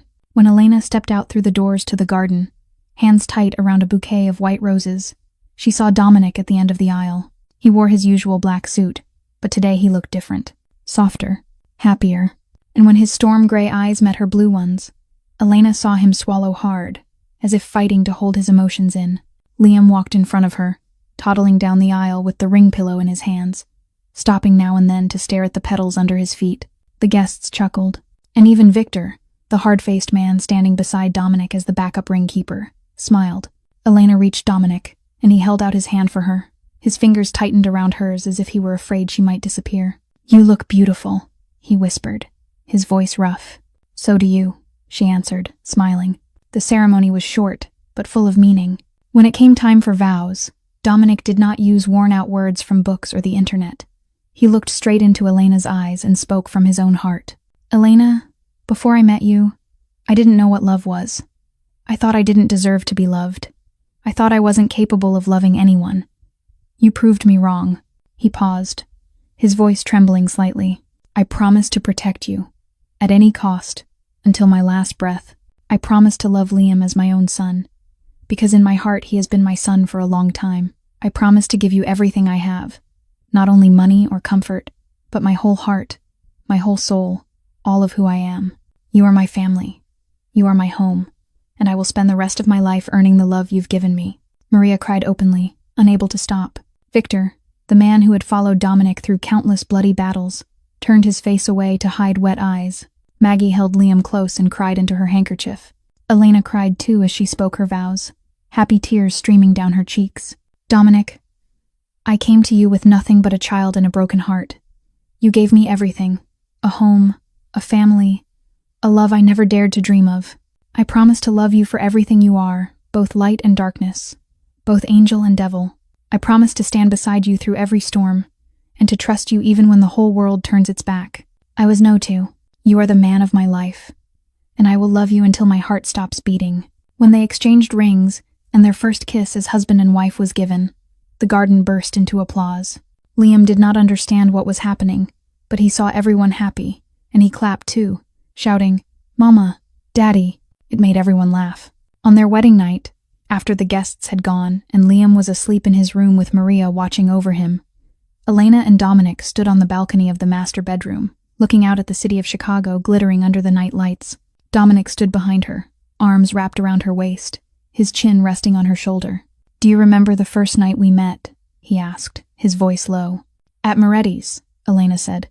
"I couldn't buy formula for Liam. Here. You went hungry for 2 days so you could save money for him." Dominic held her tighter. "I saw you standing there, shoulders folded in, tears in your eyes, and I thought of my mother, of the days she went without food so I could eat." Elena turned in his arms, placing both hands on his chest. "And you saved me." "No." Dominic shook his head and lifted a hand to her cheek. "You saved me. You and Liam. You gave me a reason to live, to become better. I have to 9. He bent and kissed her gently, then whispered against her lips, "You will never be hungry again. Never. I promise." And in her husband's arms, beneath a sky full of stars, Elena believed that promise with her whole heart. 5 years after the wedding, the Valencia estate was filled with children's laughter on a winter morning. Snow covered the back garden in white, and soft flakes drifted down like feathers from the high sky. Elena stood by the living room window, holding 6-month-old Isabella asleep in her arms, looking outside at Dominic as he threw snowballs with his 2 sons. Liam was 6 now, tall and strong, with curly brown hair like his mother, but a steadiness in his eyes that echoed his adoptive father. He was in 1st grade at a prestigious private school, where he was known as the son of a successful businessman, not the son of a mafia boss. Just as Dominic had promised, Liam knew nothing about the dark side of his father's life. He only knew his dad traveled often, worked late, but always showed up for the moments that mattered. Marco, their 2nd son, was 3, with storm gray eyes exactly like Dominic's, and a mischief no one could match. He was his father in miniature, from the way he furrowed his brow when thinking to the rare but radiant smile. Dominic often joked that Marco would be the perfect heir, but Elena knew he never truly wanted that. He wanted his sons to have a normal life, far from the underworld he had spent his whole life trying to escape. Isabella, their youngest, was the newest light in the family. She had black hair like her father and blue eyes like her mother, a perfect blend of them both. Dominic, the man who once made all of Chicago tremble, melted completely whenever his little girl wrapped her tiny hand around his finger. Elena's life had changed just as completely. She was no longer the desperate young woman frozen at a checkout counter with $23 in her account. Now she ran the Valencia Charity Foundation, a nonprofit dedicated to helping single mothers in hard circumstances. The foundation provided food, clothing, job placement support, and housing assistance to hundreds of women each year. Elena had turned her own pain into strength, using it to lift other people up. Dominic had changed too. Over the past 5 years, he had gradually made about 70% of the Valencia family's work legitimate. Real estate, investments, construction, all of it run like ordinary business. What remained, the dark part he could not fully abandon, because of the bindings of the underworld, he kept completely separate from his family. Elena did not ask, and Dominic did not tell. It was their agreement, an agreement that had kept their home peaceful for 5 years. That afternoon, the whole family decided to take a drive. Dominic was at the wheel, Elena beside him, the 3 children in the back seat. Liam was telling Marco about a soccer game at school, and Isabella slept peacefully in her car seat. As they passed through the south side, Dominic suddenly slowed the car. Elena looked out and realized they were driving by Maids. The store was still there, still with its worn old sign and windows fogged with condensation. Tony Moretti had paid off his debt long ago and was now one of the food suppliers for the Valencia Charity Foundation. Life was strange that way. "Dad, why are we stopping?" Liam asked, leaning toward the window to look. Dominic looked at Elena, storm gray eyes full of memory. Then he turned to his son. "This is where I met your mother," he said softly. "Really?" Liam's eyes went wide as he stared at the little grocery store with curiosity. "You met Mom here, in this store?" "Yes, one winter night 6 years ago. Your mother was buying formula for you, and I happened to walk by." Dominic smiled, taking Elena's hand. "And I knew right then, she was the woman I wanted to spend my life with." "So romantic." Liam wrinkled his nose in a child's way. "But why did you meet Mom at a grocery store? In movies, people meet in nicer places." Elena laughed, and tears rose suddenly, even though she did not know why. "Life isn't always like the movies, sweetheart. Sometimes the most magical things happen in the most ordinary places." Dominic tightened his hold on her hand, then spoke to Liam, his voice low and full. "This isn't only where I met your mother, son. This is where I found my family." They sat in the car for a moment, watching the small grocery store where everything began. Elena thought about the woman she had been 6 years before, a woman trembling at a checkout counter, holding a hungry, crying baby, without a single dollar left. She thought about the journey that had carried her from the bottom of despair to the fullness of happiness she lived in now. She thought about the man beside her, the man who stepped out of the dark to save her, and who, in the end, had been saved by her too. "Mom, why are you crying?" Marco asked from the back seat. Elena wiped her tears and smiled. "I'm not sad, sweetheart. I'm happy. Happy because I have your dad, and you, and Liam, and Isabella. Happy because of our family." Dominic drove on, but before they left the street, he looked one last time in the rearview mirror. Moretti's grew smaller, then disappeared behind the corner, but the memory of that winter night would stay in his heart forever. The night he saw a fierce woman in the middle of despair. The night he remembered a vow he had forgotten long ago. the night his life changed forever. And as the car rolled back toward the estate, where Maria was preparing dinner and a fire burned warm in the hearth, Dominic Valencia, the most powerful mafia boss in Chicago, realized he was the richest man alive. Not because of money, not because of power, but because he had a family who loved him for who he truly was, not for what he owned. Sometimes an angel appears in the shape of a devil, and sometimes salvation comes from where we least expect it. But more than anything, sometimes one small moment of kindness can change an entire life. Elena and Dominic's story is proof of that. My dear friends, today's story brings us many precious lessons about life. Sometimes we fall to the very bottom and believe there is no way out. But remember that even in the deepest darkness, a single spark can appear. A small act of kindness can change someone's entire life. And true love does not care about wealth or poverty, does not care about the past. It only asks that two hearts in harmony find each other.